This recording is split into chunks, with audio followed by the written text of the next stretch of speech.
आरंभ है, प्रचंड है। मोदी का शोर हर ओर है। दक्षिण द्वार से सजेगा दिल्ली दरबार। शाह ने भी भरी हुंकार।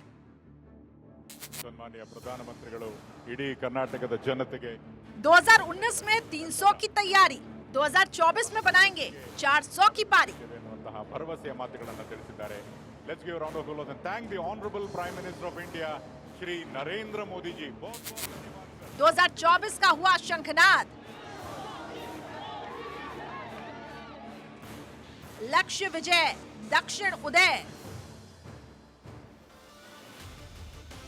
दक्षिण के 6 राज्यों में 130 लोकसभा सीटें हैं, लेकिन बीजेपी के पास मात्र 29 लोकसभा सीटें हैं और उसमें भी 25 सिर्फ कर्नाटका से। इसलिए तो कर्नाटक को लेकर पीएम मोदी खुद ही एक्शन मोड में हैं। कर्नाटक की हुबली में पीएम ने रोड शो किया तो हुबली में की रैली।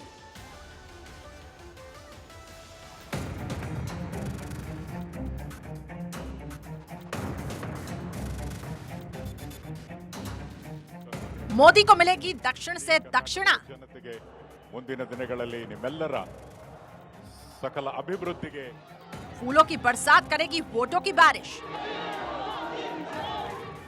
कर्नाटक विजय से मिशन दक्षिण का आरंभ। मोदी का रण, दक्षिण विजय का प्रण। ಭರವಸೆಯ ಮಾತುಗಳನ್ನು ತಿಳಿಸಿದ್ದಾರೆ. Let's give a round of applause and thank the honorable Prime Minister of India. Indira के बाद पीएम मोदी ही हैं जिनकी बात हर भारतीय करता है। चाहे कोई मोदी से प्यार करता है, कोई नफरत करे, लेकिन मोदी जरूर मन में है। देश के ही नहीं, दुनिया के सबसे फेमस नेता बन चुके हैं मोदी। मोदी के आने के बाद बीजेपी ने नामुमकिन से लगने वाले हर काम को मुमकिन कर दिखाया है। त्रिपुरा नॉर्थ ईस्ट तक बीजेपी ने एक नहीं 2-2 बार सरकारें बना ली। बंगाल में विपक्ष की गद्दी हासिल कर ली, लेकिन दक्षिण में अभी भी संघर्ष करना पड़ रहा है। इसलिए पीएम मोदी और अमित शाह ने दक्षिण के रथी खुद बने। दक्षिण को लेकर पीएम कितना गंभीर है, इसकी बानगी है 2023 में पीएम के लगातार दक्षिण दौरे। आज भी पीएम विकास योजना की सौगात लेकर कर्नाटक पहुंचे। कर्नाटक को सौगात 16,000 करोड़। आईआईटी धारवाड़, सबसे लंबा रेलवे प्लेटफॉर्म। हुबली स्टेशन में सबसे लंबा railway platform. Hubli Dharwad smart city की योजनाएं। मैंगलुरु मैसूर एक्सप्रेसवे, 118 किलोमीटर बड़े पुल।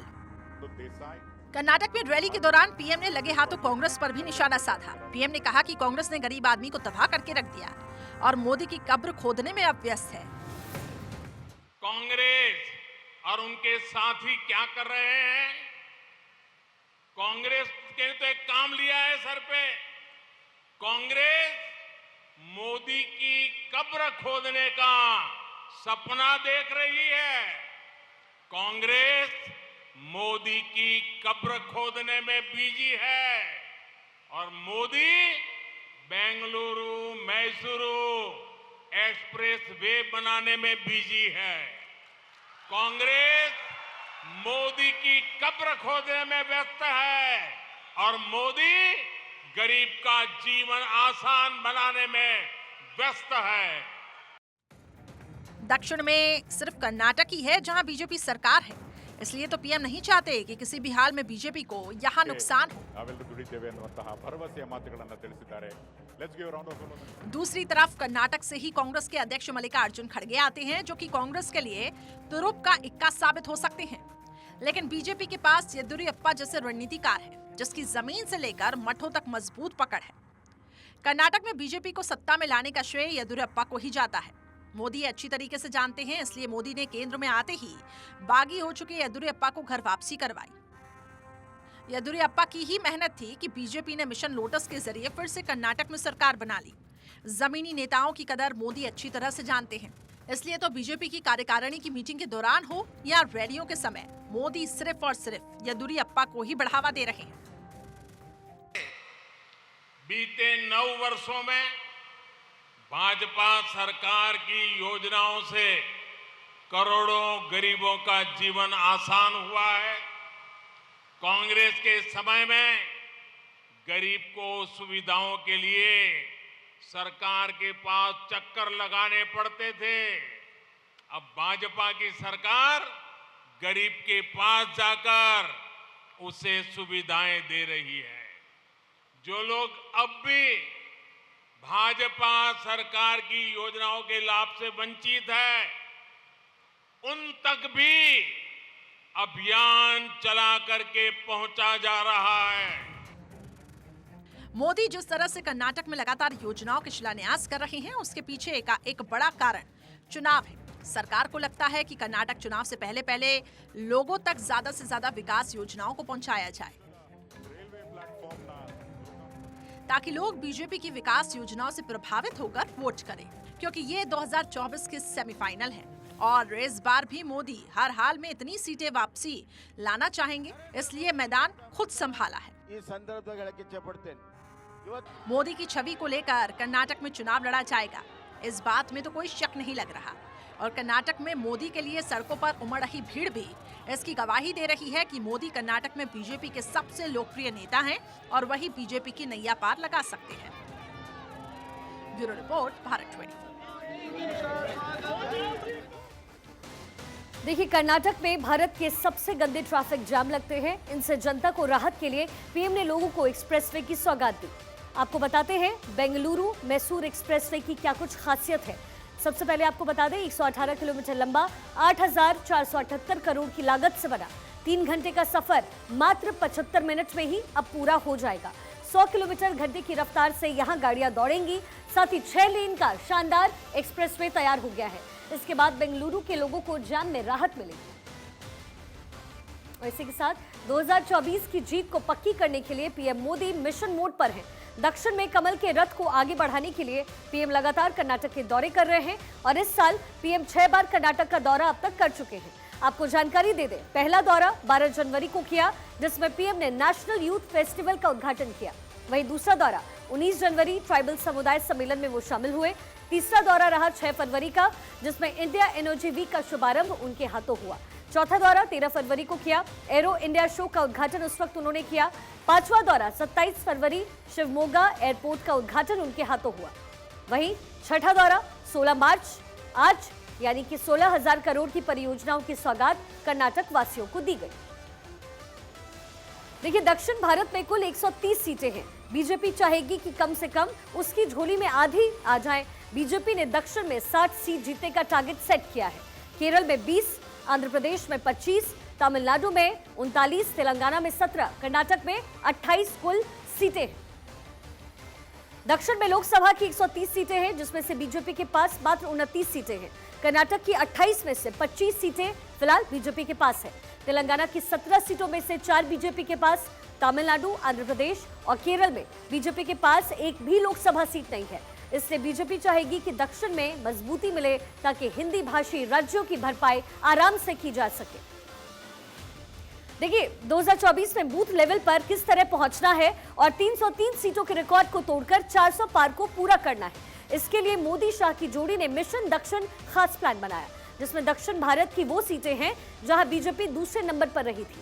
वहां खुद पीएम मोदी जनसभाएं करेंगे। बीजेपी की टीम को उन सीटों पर अभी से मेहनत करने के लिए लगा दिया गया।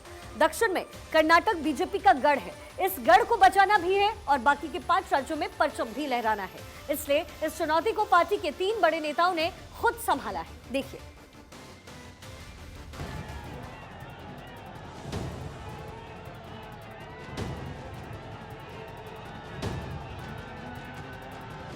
दक्षिण को जीतने के लिए बीजेपी ने अपने 3 कद्दावर नेता मैदान में उतारे। पार्टी अध्यक्ष जेपी नड्डा, गृह मंत्री अमित शाह और पीएम मोदी।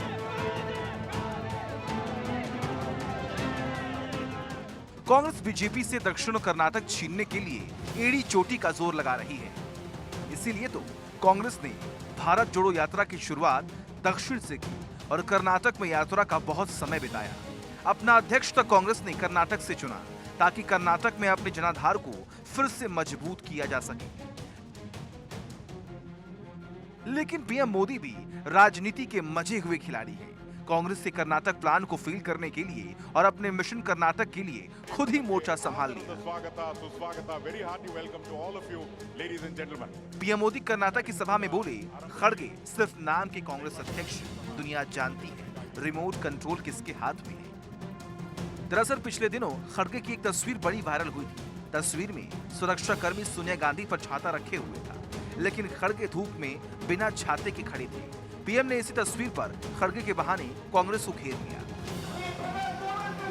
कर्नाटक के बाद दक्षिण भारत में सबसे अधिक उम्मीद तेलंगाना से, जहां केसीआर को हैदराबाद के म्युनिसिपल चुनाव में टक्कर देने के लिए आधी कैबिनेट उतार दी थी।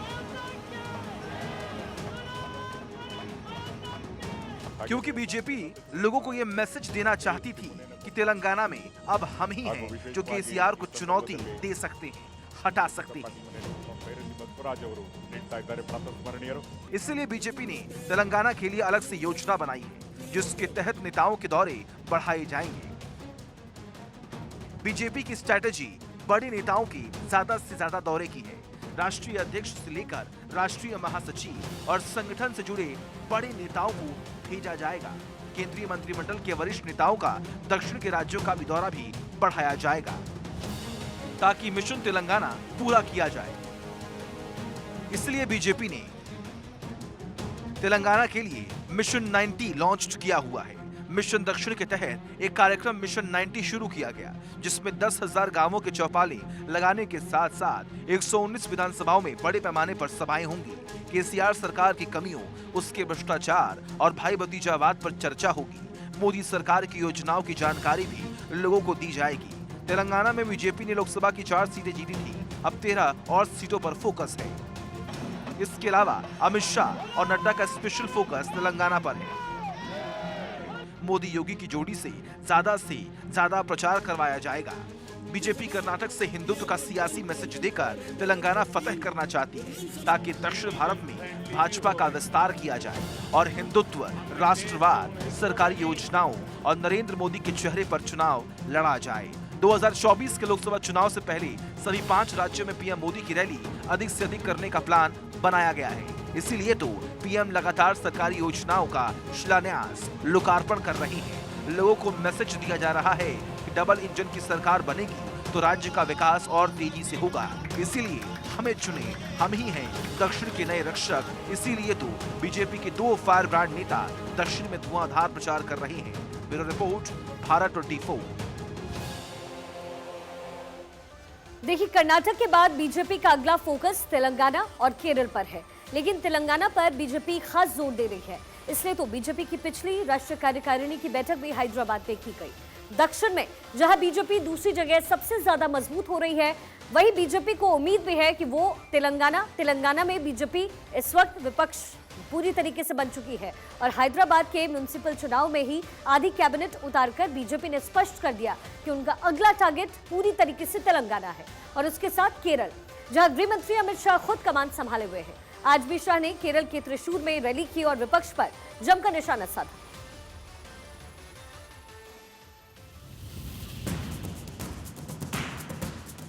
दक्षिण विजय पर शाह बीजेपी की पूरी करेंगे हर चाह।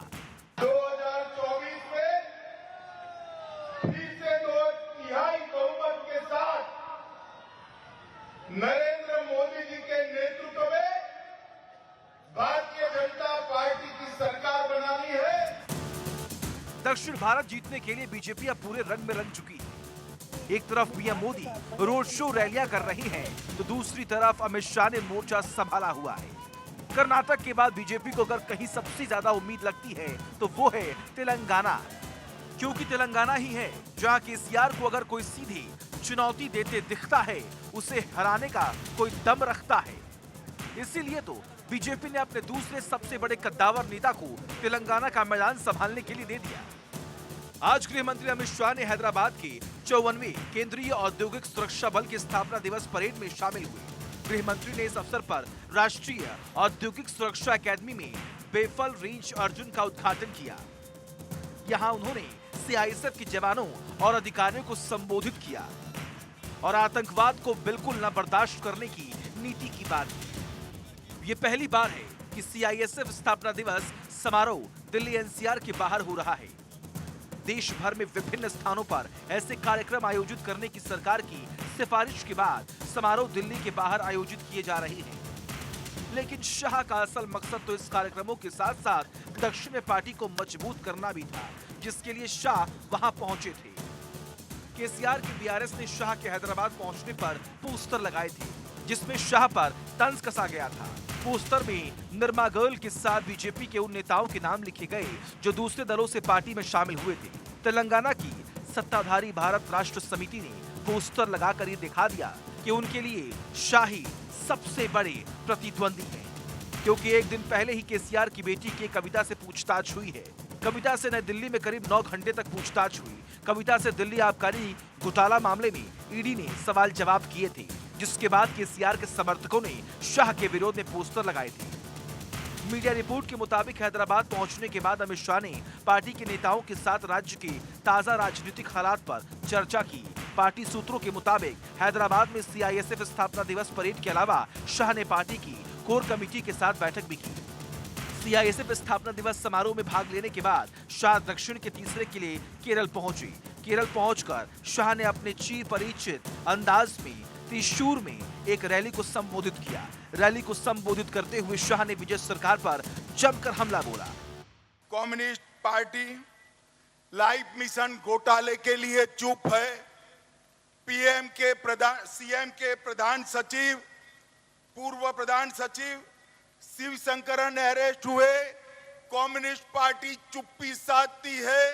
मैं विजयन जी को रिक्वेस्ट करता हूं कि इस पर जरा केरल की जनता को जवाब दीजिए।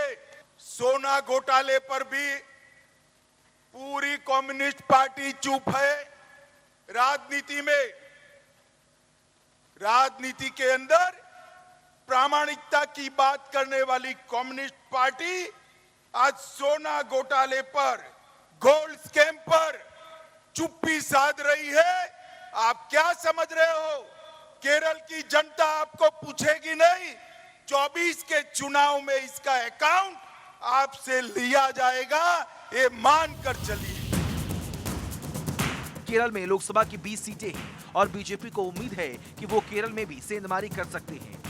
दक्षिण का द्वार फतह कर केंद्र में लंबे समय तक राज करने के लिए बीजेपी ने मास्टर प्लान बना लिया, क्योंकि हिंदी भाषी राज्यों में राजस्थान, मध्य प्रदेश की सीटों में जो कुछ नुकसान होगा उसे दक्षिण से भरा जा सकेगा, क्योंकि पिछले दिनों लोकसभा चुनावों में बीजेपी ने हिंदी भाषी राज्यों में लगभग 90% सीटें हासिल की। यहाँ केरल की जनता ने बहुत लंबे समय पर एक बार कांग्रेस, एक बार कम्युनिस्ट, एक बार कम्युनिस्ट, एक बार कांग्रेस, बारी बारी ये दोनों को शासन करने का मौका दिया है। तो कम्युनिस्ट पूरी दुनिया में खत्म होने जा रहे हैं। पूरी दुनिया कम्युनिस्टों को रिजेक्ट कर चुकी है और पूरा देश कांग्रेस को रिजेक्ट कर चुका है। मैं केरल की जनता को विनती करने आया हूं कि 2024 के चुनाव में नरेंद्र मोदी जी के नेतृत्व में भारतीय जनता पार्टी को मौका देंगे। हम केरल और भारत दोनों को विकसित, सुरक्षित और आगे बढ़ाने का काम करेंगे। इमरजेंसी के बाद चुनाव में जब पूर्व प्रधानमंत्री इंदिरा गांधी और संजय गांधी दोनों अपनी सीट हार गए थे और कांग्रेस सिमटकर 153 पर आ गई थी, उस वक्त भी कांग्रेस को 92 सीट दक्षिण भारत में मिली थी। बीजेपी चाहती है कि कांग्रेस को सत्ता से दूर रखना है और खुद को मजबूत करना है, तो दक्षिण के किले को जीतना ही होगा। कांग्रेस पार्टी ने देश के सार्वजनिक जीवन के स्तर को पाताल तक नीचे ले जाने का काम किया है। अभी अभी एक प्रदर्शन में कांग्रेस के बड़े बड़े नेता, प्रधानमंत्री नरेंद्र मोदी जी, जिन्होंने पूरी दुनिया में भारत का यश फैलाया, भारत को सम्मान दिलाया, भारत के गौरव को बढ़ाया, वो नरेंद्र मोदी जी को मोदी तेरी कब्र खुदेगी इस प्रकार के नारे लगाए हैं। जितना गाली मोदी जी को बोलोगे, जितना कीचड़ राजनीति में फैलाओगे, कमल उतना जोर से खिलकर बाहर आने वाला है। इसीलिए पीएम मोदी, पार्टी अध्यक्ष नड्डा और गृह मंत्री अमित शाह ने दक्षिण उदय के लिए खुद मैदान संभाला है। Bureau report, Bharat 24।